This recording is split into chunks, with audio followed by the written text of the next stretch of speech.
In 1957, while attending junior college in Stockton, Anne met a handsome, ambitious young man named John Stagnaro.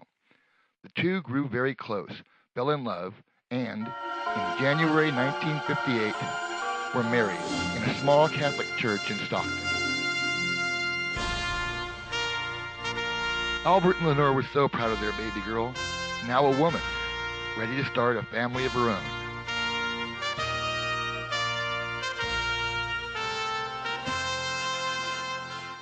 A small group of close family and friends were in attendance, wishing the young couple well in their new life.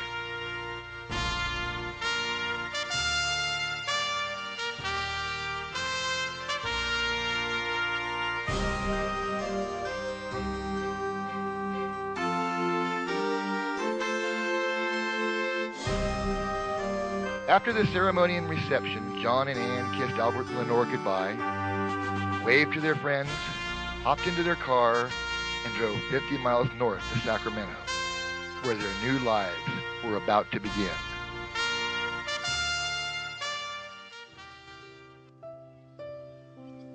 Later that year, on July 13, 1958, premature but healthy, Anne gave birth to the couple's first baby, a son they named after John's brother Roger.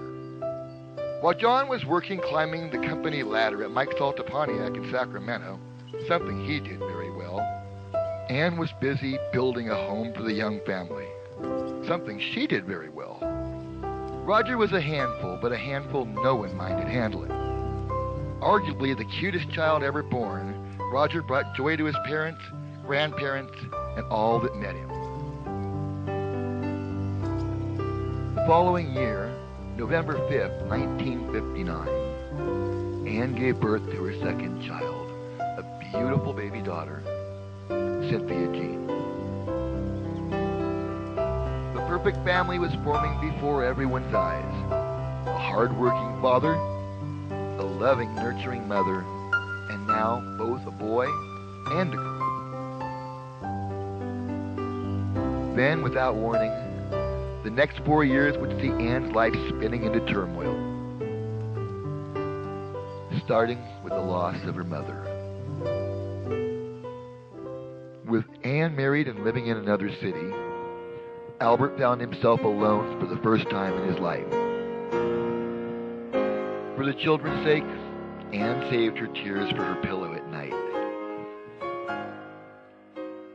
Still not over her mother's death, in 1961, she received news that turned her life helter-skelter.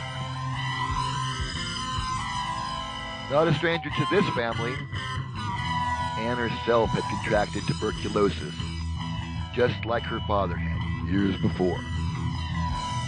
Her doctors sent her to a hospital in Weimar, isolated from her husband, father, and painfully, 2 small children. Yet Anne pushed on, even after they removed one of her lungs. Over a year had passed, and finally, Anne was returning home. Fairly unpacked, her strength was tested once again. Her pillar of strength her entire life, Father Albert, had also died. Now her children became her entire life. Then, like a prayer answered from heaven, or the sun peeking through the clouds after a long storm. April 29th, 1964, Anne gave birth to the last Stagnaro child, Stephen Andrew. John was home less and less as time went on. Soon it became clear that work wasn't the only thing taking John's time.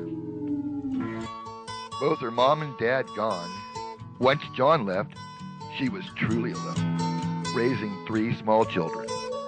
But she never complained.